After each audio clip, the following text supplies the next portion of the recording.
today, after seeing what I've seen, I'm very open with her. I talk with her. She's 5. I speak to her on the way out. I have to go to work. I love you. I had a meeting at 9, so I couldn't drive her to school. I can't, and I tell her, behave for your teachers and keep your eyes open. The same with the shit my mom said to me, keep your eyes open. Don't let nobody mess with you today. There's a scene when you're A.J. Weston in Sons of Anarchy at the end, and you bend over to your son and you go outside and remember, don't say nothing to the police. That was my mom growing up. Oh, yeah. The police were always around my mom's bar. My mom would pull me over and go, listen, remember, don't say dick, you don't know nothing. My mom went to a dance with her sister when she was 16, and the sister was 15. And my mom lost her, and she felt she was responsible for us in Cuba. So when she went outside to look for her little sister, she was getting raped. Oh. And my mother took a bottle, broke it, and killed the guy, stabbed the guy. The guy eventually died. They had to ship her out of Cuba, bring her to the States. So then she went back a couple of years later with a Puerto Rican chick's ID, because, there was no 9/11, there was no TSA. They didn't give a fuck. There was a time you just showed up at the thing and said, I have the 7 a.m. flight. Who are you? Henry Rollins. All right, Mr. Rollins, I can use whatever. Now you have an ID. So when she went back to Cuba, she went under an alias. And when she came back to the States, that alias became, and then she opened up a bar, and somebody else had to do the fingerprints for her, the whole fucking deal. Wow, that's great. What a great story. Yeah, so she named her street name was, her real name was Denora Valdez, but her street name was Sofia Cecilio. Do you go visit Cuba? No. Have you ever been? I left at 3, and let's just say, let's leave it at that. I'm here, I'm having a good time. So what, if you went back there, you get chopped up or something? I think they wouldn't let me back in. Oh, okay. I think the government would. Because I went once. I went a few years ago. What did you think? I loved it. Havana was a beautiful city. The food was amazing. Everyone plays an instrument, it seems. Every bar had an amazing piano player. I met this old woman behind a piano. She's beautiful.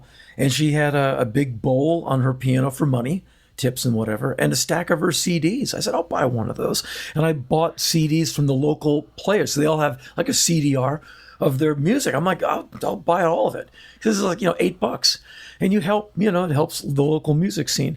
And I had a great lesson that I get when I try. I've been to about 100 countries. I go pretty far and wide. I was thrown in a van with a bunch of people from Chicago. To get around, I kind of had to be part of a tour group. I missed the lobby call to go visit some farm that Fidel winked at many years ago, so we have to go see it. I mean, anything Fidel touched, you have to go look at it. It was a bit of a propaganda tour when I was there. So I missed the lobby call by a minute, and I asked the guy in the lobby, I said, did you see a van? He said, yeah, your van just left. But he looked at the itinerary. He said, okay, your van's going to be at this farm in 3 hours. We'll get you to that farm, and you can wait it out. So they put me in the local bus, and you pay whatever it is, like 50 cents. And they explained, hey, get this idiot down to this farm. He lost his tour group. And the guy speaks no English, hardly any word, alone in this little school bus going down some country road. We're outside of Havana. And he's trying to communicate with me. He said, hello. I said, hello. He shook my hand. He's reaching over with his right hand from the steering wheel. And he said, baseball. I said, baseball. We shook hands on baseball. He goes, me, Cuba. And I said, me, America. We shook hands on that. We're like toasting with handshakes. And he said, you, made it like a jet. And I said, yeah, Tres Diaz. And he said, me, no. I went, yeah, I know, man. I'm so sorry. And we just kept, shaking hands. And we got to this intersection where you make a right and you go to the farm. I figured I'll get out and I'll just walk. It's like 3 miles. It's a public bus route. He deviated from the bus route to take me to the farm, and he just kept finding all the English he knew. America, good. I said, Cuba, good. We shake hands on that. I shook the guy's hand 10 times because he just wanted to be friendly and say, we can get along.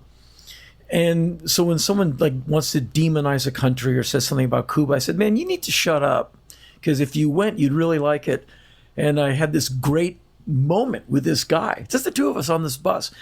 And he dropped me off at the farm, and they were very nice to me. And I sat there and read a biography on Lincoln for 2 hours and waited for the tour group, who wondered how I got there. But it was just one of those great experiences you get when you get out of the house and you get into the world.